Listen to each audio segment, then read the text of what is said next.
Dans cette vidéo, nous allons voir comment structurer une fiche contact. Alors pour voir mes contacts, je vais aller donc sur l'onglet contact et je vais prendre par exemple ce contact là au hasard.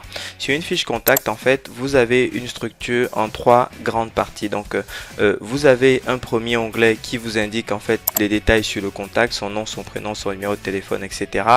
Vous avez un onglet action donc qui vous indique quelles sont les actions qui ont été faites et c'est l'onglet qui s'affiche par défaut sur lequel vous avez l'essentiel des informations lorsque vous êtes dans une démarche de prospection. Et puis vous avez un onglet qui s'appelle marketing et autres sur lequel vous avez d'autres détails sur votre contact.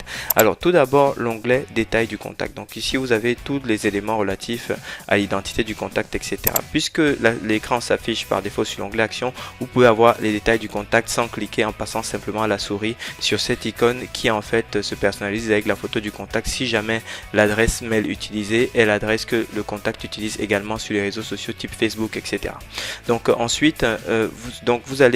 on va avoir sur l'onglet action la possibilité donc de voir les rendez-vous et tâches qui sont ouvertes sur ce contact. On va avoir l'historique de toutes les notes et toutes les tâches qui ont été faites et puis l'historique de tous les mails qui ont été envoyés. Et si je veux voir tous les mails, je clique simplement à chaque fois sur voir tout et ça m'ouvre une nouvelle fenêtre dans laquelle j'ai tout l'historique parce que sur cet écran je n'ai une visualisation que sur les 5 derniers éléments.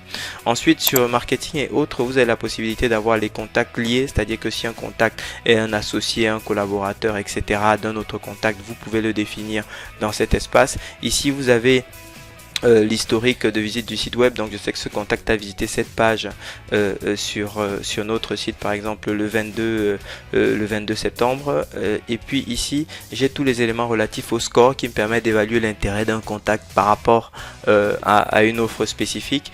Puis ensuite vous avez les séquences qui sont en cours sur le contact, c'est-à-dire une série d'actions préprogrammées et puis les éventuels fichiers qui sont attachés, par exemple une proposition que j'ai envoyée au contact, un dossier de candidature, etc.